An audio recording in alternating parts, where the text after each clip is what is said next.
neutrophil will go around and will look for any kind of pathogen, and it gets to the pathogen and E1. What can I do for myself? Nobody can do for me. But let's say there's a cancer cell or something that it can't handle. It goes to E2. T cells and interferons, they're called in, and then the neutrophil leaves and lets everything happen.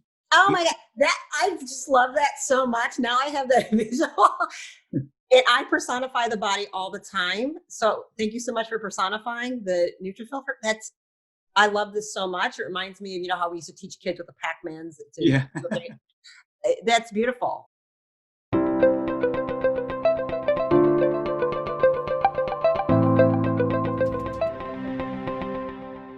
Hey, it's Dr. Rimka. Thank you for joining me today. As you can see, I have a very special guest that I'm going to introduce really shortly. I want to first say, if you like what you hear, please like, comment, share, and everything we talk about, don't worry about writing it down. We will have everything in the show notes for you.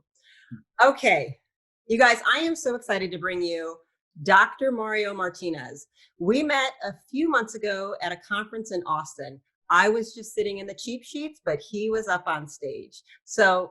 And he kind of, I want to tell you, Dr. Martinez, you were one of those that kind of brought the house down, whether you know that or not, and we deeply appreciate it. So let me tell you who he is. He is a clinical neuropsychologist. Now that right there is a mouthful for some of you, but we'll explain what that is. It means he's in private practice as a psychologist, but he specializes with the neuroscience aspect of it. He's also a teacher, a consultant, a speaker, and an author. And that's kind of why I brought him on here. I just read one of his books. He's written 3. I look forward to reading the other 2. But after reading this book and looking at what it means in the context of where we are with the quarantine and the racial upheaval we're experiencing, I think he's a perfect person to give some insight as to what we might be experiencing in a cultural context. And why do I say that? Well, he very specifically has created something. It's your own theory. It's called, I want to make sure I get it right, Biocognitive science, about 20 years ago, where he's trying to basically merge the idea of thoughts and how it in the mind and how it expresses itself biologically on a human system.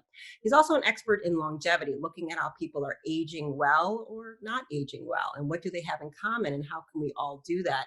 And in that context, he is creating a whole field called cultural psychoneuroimmunology. I'll let him explain specifically what that is. I actually practice using psychoneuroimmunology. I actually lecture on that, Dr. Martinez. But your take on it, you've added something to that field that I've never heard anybody else talk about. And I think it's really, really important. Although you focus on longevity in your books and in your amazing, amazing books, I really reached out to you to like help us break down right now what we need to do and how we can get through this really intense time. And you guys, he specifically wrote an article right before lockdown happened about coronavirus that has over 40,000 reads on it right now. It was a strongly resonating article. I read it months ago. We read it. You wrote it right before the Austin conference, right before quarantine, right when we all was still like, well, we know it's coming. And you had a very special take on it that absolutely shifted my mindset and a lot of other people's about how we should approach this. And I want to know where you are with that today, and how do you feel about that, what you wrote, and where you dissect away from that or not. But there you go. There's your introduction. He's a magnificent, and basically I'm going to let him take over. Okay, well, thank you. It's a pleasure to be here with you. And it's always safer and easier to go back in retrospect and talk about what happened, and then you can appear to be wise or not. And the people that actually took the chances are the ones that need the credit. But there's a lot that we can get out of this. And I think in the article, especially in the article, I was explaining that the worst thing that we can do is to panic, because the virus is not what kills you. What kills you is the virus with a deficient immune system. And one of the ways to make the immune system deficient is to panic. You shut down. You begin to, your natural killer cells and other cells that's supposed to be protecting you, reduce in population and reduce in efficiency. So everything that you're doing goes against what you're trying to do. So that's the first thing. So in the article, I was talking about that panic is a very important component that needs to be looked into, but also to be put into perspective. In medicine, as you know, there's always this concept of risk benefit. What is the risk and what is the benefit? Now, there's some people that are questioning whether there was so much need to be so intense in the quarantine and the things that were done, because there were more people killed in the swine incident and the just the usual cold or the usual viruses. And a really good example is to look at Sweden, to see what Sweden did. Sweden did not shut down. They were cautious. They didn't have crowds, and children under 16 were not allowed to go out on their own, but it didn't shut down. And even the Nordic neighbors were not very happy with it. Well, what is the result? Sweden has about 10 million people, and they had about 4,900 deaths. That's a 0.0005% of the population. Yeah. The United States went through all of what it needed to do, and some of it was necessary. I don't think some was. And it had 0.0003%. So it gained a 0.00002%, which could be statistical error in a country of 350 million people. So it's not what was right or what was wrong, but what have we learned from it? And what we have learned is that many people had the virus without any symptoms. Many people had the virus and they overcame it. There was a 107-year-old woman who survived the virus, a 96-year-old woman who survived the virus. So what is it? It is the strength that you have, not age. When they say growing older is a risk, is not true. Growing older, if you have a compromised immune system. If you have a compromised immune system at 20, you're worse than somebody at 90 with a good immune system. So the age thing needs to be really reconsidered. And then what I talked about in the article is that actually you can fight the virus, protect yourself from it, or even make it easier if you have been infected by certain things that you can do. And the usual things are to eat well, sleep, a lot of zinc, because viruses don't do well with zinc. And all the phytoproteins and phytonutrients and things. But there's a technique actually that I talked about in the article that increases IgAs, which are the antibodies that fight viruses, including the coronavirus. And those IgAs are constantly protecting the body, but stress will reduce their population and their effectiveness. And the technique is a very simple one. You sit quietly, and you go into a contemplative state, which means that you observe what's going on. You don't try to relax. You just observe what's going on. Once you get into that level that you're not having so intruding thoughts, and when you have intruding thoughts, you let them come in. You label them clouds, because the perception of a cloud is that it floats. Mm-hmm. A perception of a brick is that it's heavy. So we have perceptual history. So if you say a cloud, it passes. So once they pass and you're in tune and you feel like there's some concentration, without forcing it, then you think about all the people that have loved you in your life. And this sounds a little touchy-feely, but it's not. This is psychoneuroimmunology. Yeah. You think of all the people that have loved you, and the key is that you have to embody the feeling. It's very important. You don't keep it in your head. I remember how my grandmother used to love me, and she spoiled me. She was so wonderful. How did that feel? Embody it. I remember that my mother, embody it. I remember that my girlfriend would embody it. And once you do that, you're increasing IgAs significantly, and you increase it for 5 hours. So if you do it 3 times a day, then it's going to be really a very powerful thing. This doesn't mean that's the only thing you have to do, but that's a powerful technique that has been studied extensively in psychoneuroimmunology, that it shows that when compassion, self-love, or love to others, or the expression of love or embodying the love increases your IgAs significantly. Not only IgAs, but T cells and all kinds of interferons, all kinds of immunological responses increase when you have that. The other thing that I talk about is that biocognition is very developmental. We go back to where we learned this. And as Homo sapiens, we have 150,000 years of trial and error. And we already have what I call cave consciousness. We lived in caves and we lived in forests. So we have a lot of information of what kept us healthy during that time. but it's latent, it's put away. So what do you do when you go into quarantine? You ask yourself, what are the things that I could do if I were in a cave? It's already there. It's been epigenetically passed from generation to generation. Number one, what did they have? There was a safe signal and a functional signal, fire. Fire, you ate together, you cooked the food, you kept animals away. So what do you do in quarantine? You have candlelit dinners. It brings the 150,000 years of epigenetics in, and it gives you safety, better digestion, more connection with the family, and the ritual that is so important in keeping good health. Rituals are really important in keeping health. So those are examples of the things we can do if we don't panic, and if we look at things in a way that, for example, what have we learned? We learned, I think, that we can't shut down every time there's a virus. Because if you shut down, you have no economy.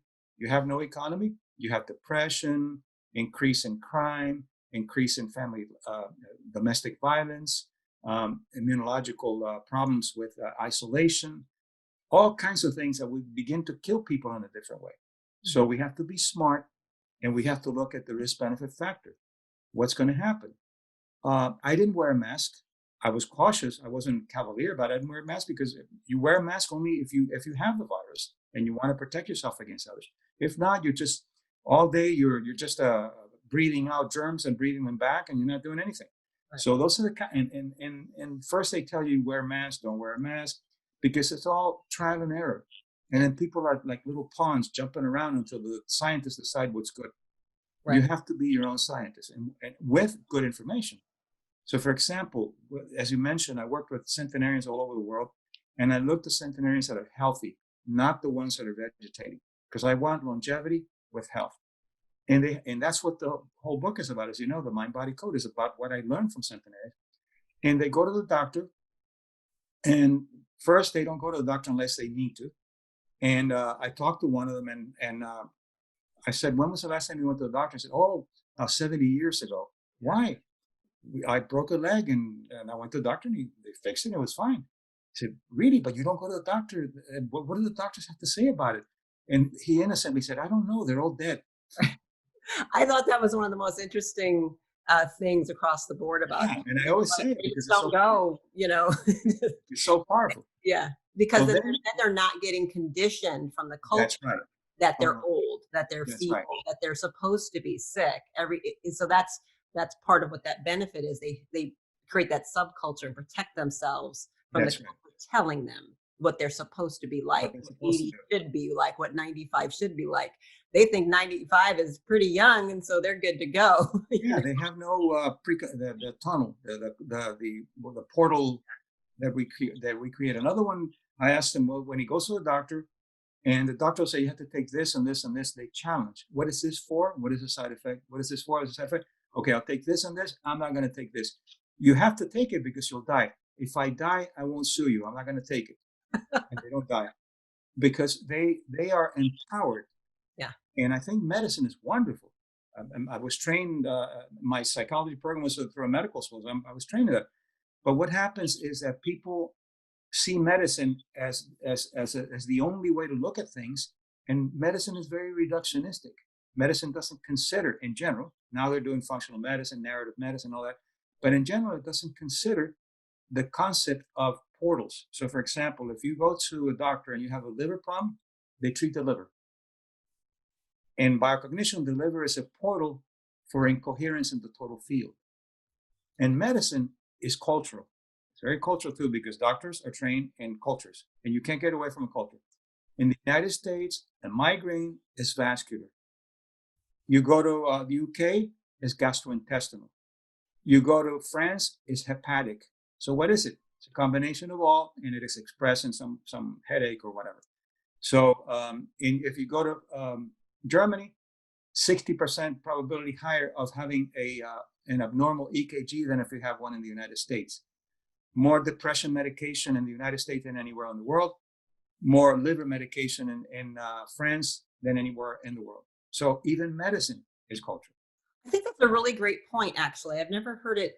I've known that, but to hear you say it, so the listeners and the viewers are able to understand that, like, because people put their blinders on and they think their culture and what their perception through their lens, that's reality, that's the truth, and that's the only truth. But if you realize, wait a minute, there's other ways. So if you were in Germany, you would see something else. If you were in France, they would say something else. And that's true for that culture and for that physician that's diagnosing and prescribing. Yeah, so that make you understand why the health outcomes can be so extremely different based upon the lens that the culture is seeing you through and how you see yourself in that. I want to back up for a second because you said so many amazing things, and from the few that I can remember. So, you're a psychologist, and I want people to understand he's a psychologist, he's a doctor of psychology, but he's talking about immunology, and you're talking about immunoglobulins, and you're talking about how emotions deeply impact your immune health, right?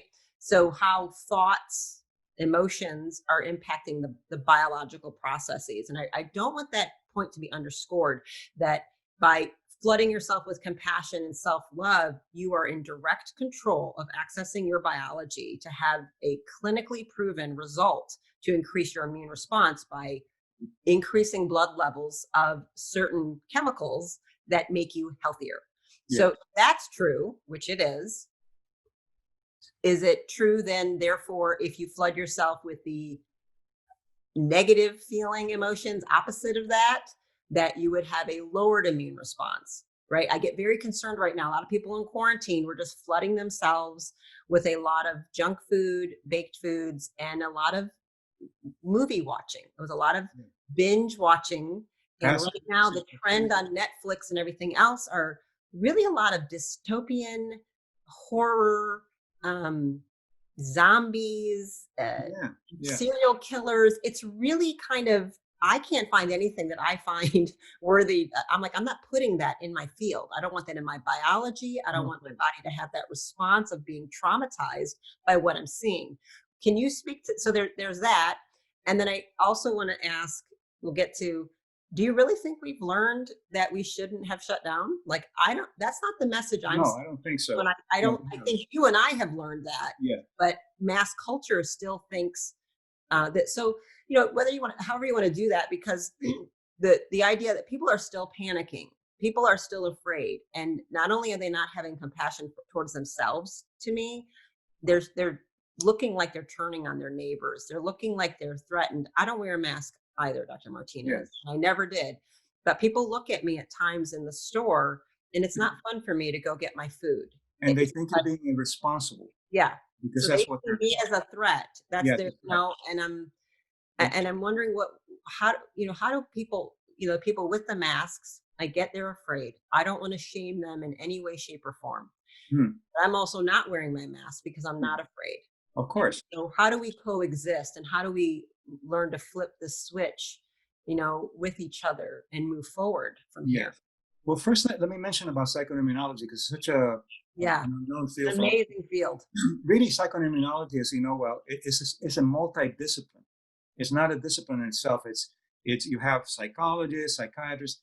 And my mentor was George Solomon, who was the one who created psychoimmunology in the 60s. And they almost laughed him out of UCLA because he said the immune system responds to psychological processes. And they thought it was crazy. Then Bob Ader later came up and he said it's psychoneuroimmunology. Then Besedowski psychoneuroimmunoendocrinology. So now I'm doing is psychoneuroimmunological, whatever, cultural. So it's a cultural component. So it's bringing the culture.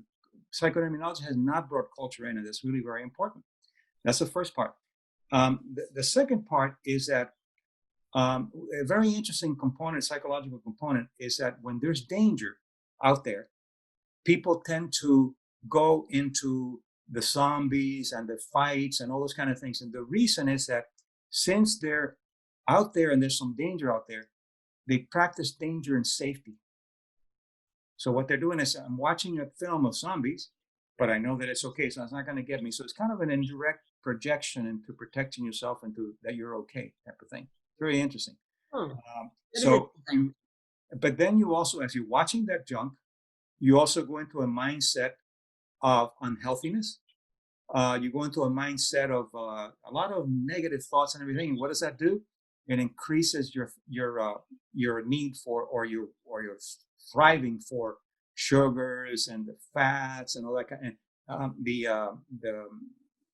the no exercise, all those things. And what you do is you begin to vegetate in the cave, and that's the wrong use of the cave. You vegetate, and you don't have the rituals that I'm talking about. For example, I couldn't go to the gym and I work out, so I bought one of those Swiss balls and I work out. I worked out at home. Now I can go to the gym again.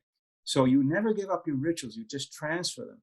And what they did is they continued. Many of these people continued to watch the news extensively, Yeah. and the brain doesn't know if it's real or not. Cognition knows. But if you're watching a rape while you're having dinner, you're going to have some real problems. You're going to teach your body gastritis and other kinds of problems because it's responding as if, although you know cognitively that it's not, but the visual is more powerful than the cognitive. So you're going to have all kinds of, your blood pressure is going to go up, and you're going to secrete some inflammatory molecules and all kinds of things, norepinephrine, and so you're really setting yourself up. And getting back to your question, if we have about 40,000 thoughts at least a day, more, but let's say 40,000, and you bombard yourself with 50% of negativity, you're bombarding your body with stimulation of stress, fight or flight kind of conditions that suppress immune function, increase the expression of stress hormones, but also trigger the propensity of genes that express the family illnesses. So it's another way of, what is the propensity? Well, the propensity goes up when you're into that stress, especially if it's a chronic kind of stress. And when animals, let's say a zebra is running from a lion and the fight is over, the animals will shake. It's a way of releasing the fight or flight. Human beings don't have that. So we have to release it cognitively, and we have to do a process to get rid of it. Otherwise, we take it with us. An example, you're driving a car and somebody gets in front of you and you get all upset and you can't wait to get to work to tell people what happened to you. That's keeping you. You don't shake it off. You keep it. And then people there will say, no, let me tell you what happened to me. 2 people got in front of you, 3 people got in front of me, and the whole day becomes then the victimhood. So Yeah. what are you doing? At the end of the day, you have a decreased immune system. Yeah. And I think even worse, sometimes when that happens, because we don't have the ability to shake it off, they'll numb it down with Yes, entertainment, porn, sugar, that's right. alcohol, drugs. You find some type of other way to numb out that feeling of that discomfort. There were real chemicals surging through you that needed to be dissipated Yes, with some yes. type of physical motion. Yeah. During these kinds of times, there are two businesses that don't go out of business: funeral homes and porno. They Yeah. just don't go out of business. Yeah. And that's the Porn and cannabis and alcohol thrived. that's right. Yeah. That's right. Because you're right. It's Yeah.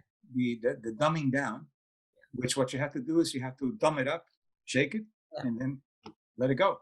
And I think it just comes from people not having the tools, like, having that tool you explained of what to do, something you can sit quietly in a chair, back fully supported so you feel safe.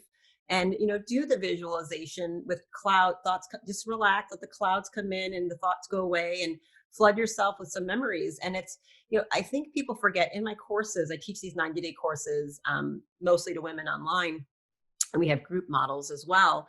And in every one of them, visualization is a very big thing that I teach as a part of a practice where they can start to rewire their brain on their own, something you can do that you're in control of, that's free. You don't need a doctor or a therapist or anybody else to start helping you with that practice of learning to use the power of the brain and the imagination. Because like you said, your brain doesn't know the difference between what it's watching on the TV, what you're thinking, what you dreamt. And so I say, well, access that and be in real control of what you're telling it over and over again to help combat that. You know what I mean? Some of the Yes. images, like I'm going to watch a movie sometimes that has some dark stuff in it, but the value of the story or the education is worth it for my system.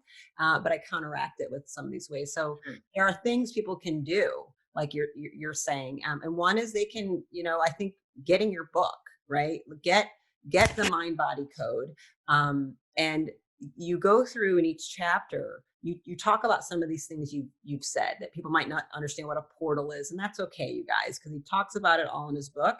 And in each chapter, you go through at the end, like each chapter is kind of like a mini experience of a topic, and at the end, he gives kind of an experiential process that you would, if you resonate with that's what's going on with me, you can take yourself through some of these exercises that you are empowered to do with yourself every day. You can be alone and be safe at home, and not have to make an appointment with somebody to start. I think people forget, like I love when you talk about the centenarian saying, I'm not taking that medication. Well, I'll take this one. Well, what is this for? Like that they question. And for people that live well and age well, they question things. They're questioning authority. They're a little bit rebellious. I just have that in me so naturally since birth at this point. Yeah. I'm always surprised when I see people who don't have it, and I have to teach them how to do that and how they deserve, to bring up their level, I think possibly of self-esteem and self-love, that they deserve to question, and they deserve that for themselves. And we have to, I go through it with my patients where I have to teach them gently with daily practices and daily exercises. And that was one that was amazing. And your book offers many ways that they can start slowly shifting their body, their mindset, which is going to shift their biology, right? Yes, very much. And the the concept of perceptual history of people or conditions is really very important, because what happens without us knowing it, and this is a really important idea to use when you're trying to change something. When I said about the cloud, Mhm. the cloud has a history. All we know about a cloud is that it floats and it moves. So what is it that you're wanting? For example, when you have an intruding thought, the more you try to get rid of it, the more it stays with you. But if you say, "Oh, I'm labeling it a cloud," perceptual history comes in and this is a cloud. But what if you say, "I'm labeling it as my ex partner"?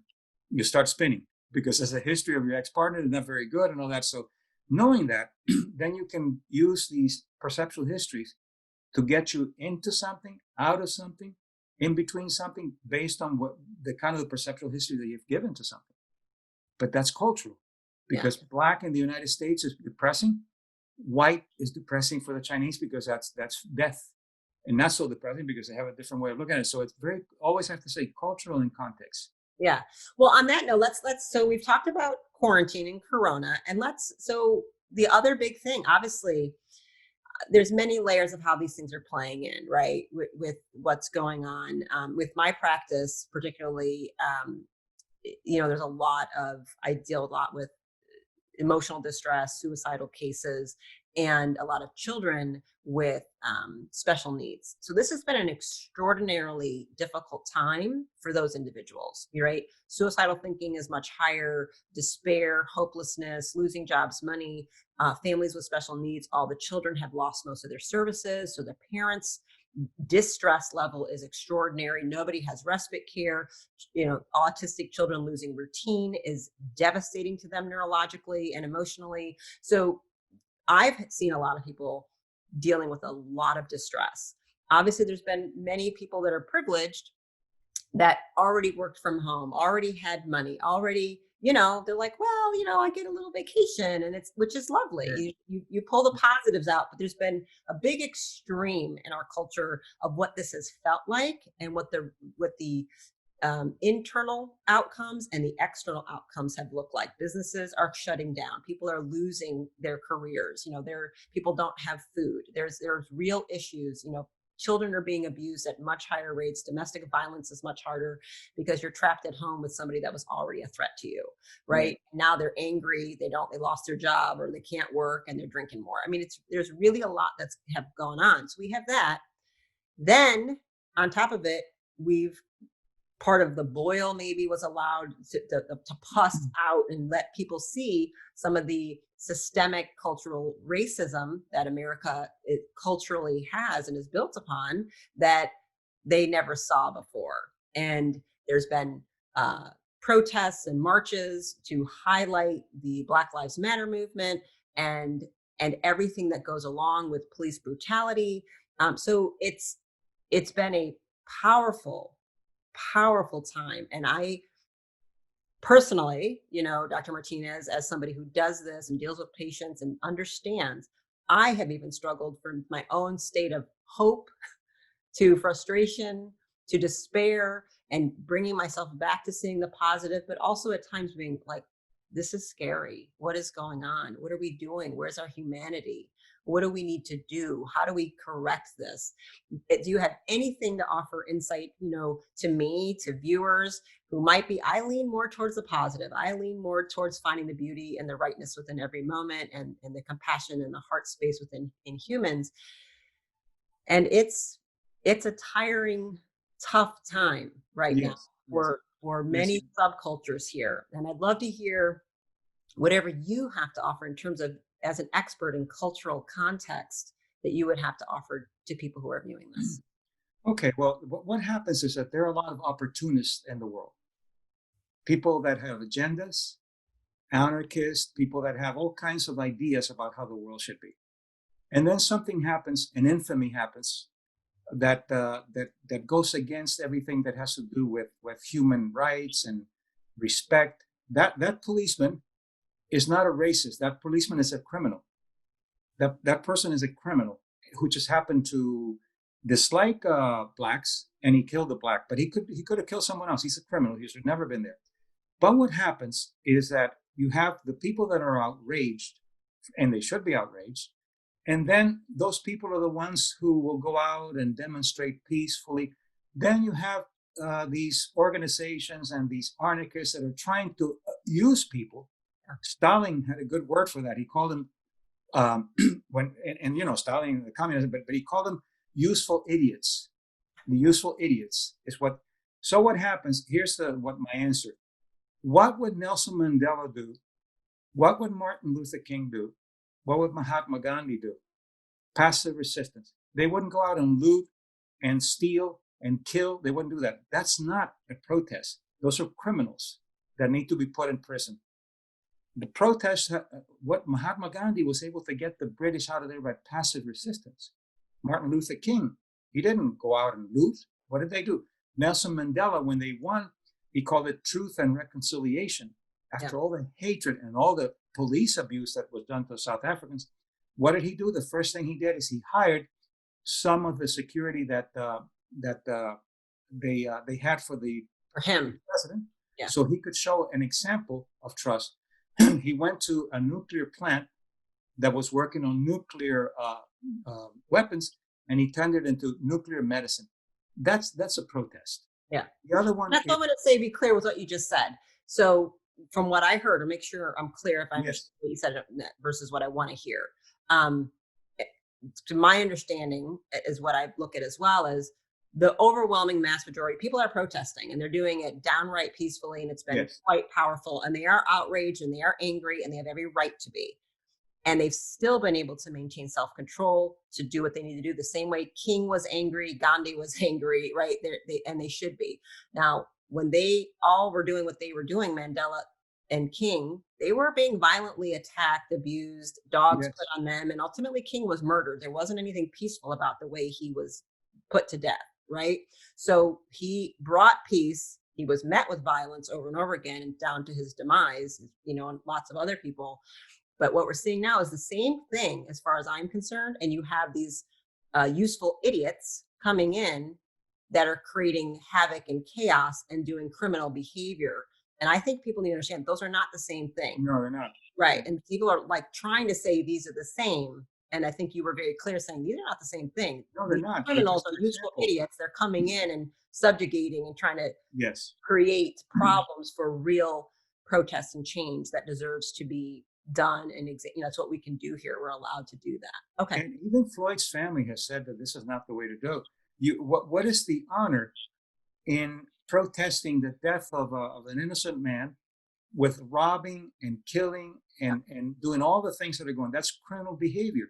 And so the point is that we have to look at who are the people that are protesting honorably, passively, which needs to happen. And that will bring reform, by the way, as opposed to the people that are criminals that need to be put in prison immediately. They need to be taken away because these are very dangerous people.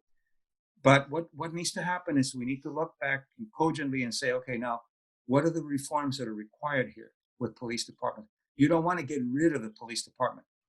Yeah, that's anarchy and that's stupid. What you want to do is you want to reform, because if someone comes into your house and they're trying to rape you, you can't call your neighbor to help you, because your neighbor could be an 80-year-old person.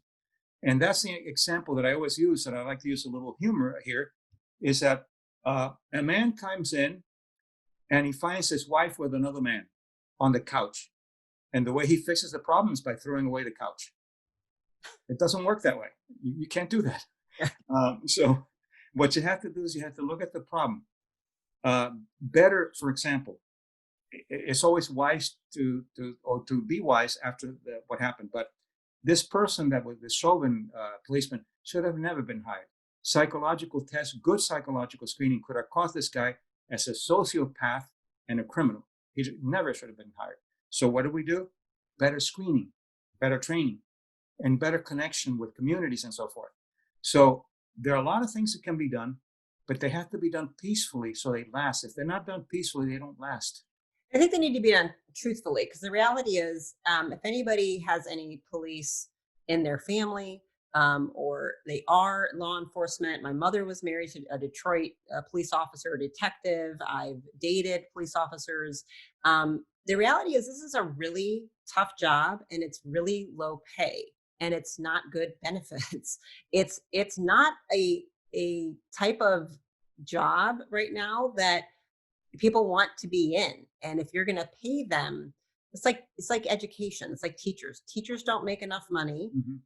Police don't make enough money. You're eventually getting, I hate to say it, but you are getting some of the bottom of the barrel people that couldn't get hired elsewhere. I know some agencies that have hired people. My friends work there. They tell me, they go, we've had to hire people that got fired somewhere else because we're so understaffed.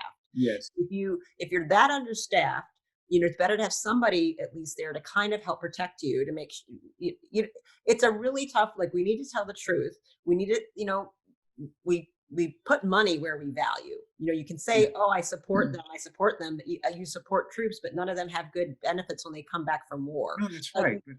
Let's tell the truth about where we are and how we can fix it. And I'll tell you, I joked with a friend of mine who's a forensic psychologist. And I said, here's the thing, Doug. I go, I have a suggestion. I think we should get a whole bunch of really fit psychologists, train them to become law enforcement, because they have the people management skills to actually get the job done. I go, because it's a people management position, and most of these officers have no skills in management of humans, of understanding psychology, of how to de-escalate a situation. And but also what you mentioned about low pay, I always look at what is the psychology of what's being done. Okay, the psychology of a low pay with a highly responsible job like teachers and policemen brings two types of people in: highly dedicated people who want to help, and sociopaths who want power to be pedophiles or to kill people. That's what you get. Yep. So what do you do? That's why you have these amazing teachers and outstanding vocational driven, passionate law enforcement officers. And then you have the other who want the power. They're extremely different. Yep. These are people with low self-esteem, sociopaths who want power, like Chauvin. I love it. And he got power now. Now he's going to hopefully spend the rest of his life in prison. But that's what happens. So you have to look at the consequences of what you're doing psychologically. For example, if you say to a child, say you're two examples really quickly so you can see what I'm getting at. You're going shopping and the mommy says, Johnny, let's go. Number 1, number 2, number 3. What Johnny's learning is he got 3 chances to not do what he's told to do. He's got 1. Okay, I got 2 more to go. Right. So see, you think you're teaching one thing and you're teaching something else. Or your son comes home and you say, oh, you got an A in math. That's so good. But look, you got a C in Spanish. Terrible. That kills. You only go with, you got an A in math. How did you do it? It's a shaping of behavior that works. Right. And I do that with Fortune 100 companies. I teach them how to do that, because what they'll say is, oh, you did really well, but look, next month you have to do, it kills a reinforcing value. So those are kind of examples of what you can do psychologically to help people. Awesome. Well, I love that last little bit. I think what you just broke down around like education and law enforcement, which are two huge institutions that we all know are broken and we all Mm. are struggling to figure out how to fix. I have most of my friends are in education, high end administration, and it's a struggle. They don't like what they do. They can't stand the system, but they love children. And they go, if Yes. I didn't love these children, I wouldn't be doing this because it's a hard, their level of powerlessness is so strong in their systems, what they deal with in red tape and nothing getting done Oh, and yeah. same problems over and over again. It's a tough field. And so I have both of those in my life in pretty high numbers right now. So I'm getting a lot of perspective on what they're going through. And I don't know the solution either, but I thought what the psychology of hiring is critical. So I really hope, I don't know if this is that voters have to start voting for more money to these places so salaries can start going up, because that's where you're really going to attract the brightest and the Mm. best. And if you make it a hard job to get into, and because the return on investment is also worth it, you have 20 amazing candidates for 10 positions. That's where every agency should be. Not Yeah. you have 5 positions and 3 candidates. Well, kind of got to hire them unless it's really bad. I don't think people understand that's what's really going on. It puts, sheriffs and police chiefs in really bad positions because it's hard to hire. It's hard to keep enough people on the streets to protect their other officers, much less, the Mm. citizens. And So, it's also hard to fire people because of some unions yeah, that support incompetence. yeah. That happens. Absolutely. So, Absolutely. There's so many layers there. So I thank you for breaking that down. Let's end it on any note that you want to. You guys, in the notes, again, I'm going to have Dr. Martinez's the article he wrote originally about how panic, really is the biggest, problem right now with coronavirus. And I think that article still stands really, really well. And you explained in that article that exercise that you described. You also have your the Mind Body Code book, which I think is really, really relevant right now for people to buy and understand and be able to see a bigger way they can affect their health and biology. It's not all about supplements and and certainly masks and washing your hands. There's so much that goes into the biofield, you guys, and what's really causing health or disease. Anything else you want to add, Dr. Martinez? Final words? yes, this is this is what I do with CEOs companies so they can teach what I call downward infusion, but you can do it for yourself. Empowerment. A lot of people talk about empowerment, and they basically don't know what they're talking about. Empowerment is very simple. Empowerment is access to resources to overcome a challenge. That's all it is. So anytime you have a challenge, you can divide it into empowerment one and empowerment two. Empowerment one means what can I do for myself that nobody can do for me? Empowerment two, what can others do for me that I can't do for myself? That's it. That's how the immune system functions, and it makes 150,000 decisions a second without consulting the brain. E1, E2. That's it. And then once you do that, then you can say, I am a source of information, 150,000 years of ancestry that I have. What do I need to go in? When you go inward, the information starts coming out. I love that. Do you suggest people like just sit with it quietly, Yes, journal it, or just any way that yeah, resonates for them? You don't need a scientist or a doctor or some study that's going to take 10 years or some magical pill or lotion, because you have it. Like the 150,000 years of power that's made you be who you are today. So thank you for bringing some of the primal ancestral power into it, because I love that type of stuff. It's very, very important to me. We could have some other conversations about that because I love what you talked about with eating by candlelight. So you guys do his exercises, look at E1, E2 empowerment, write those things out, sit with it every day. I think it's a brilliant idea. And you know what? Put on some candles and have dinner with your family. Make that the new ritual. And he talks about all in his books, and in terms of health and longevity, it's one of the most amazing things you can do. And get his book, The Mind Body Code, and you'll understand why having dinner with your family is such a powerful health tool. All well, right. thank you for having me. Thank you.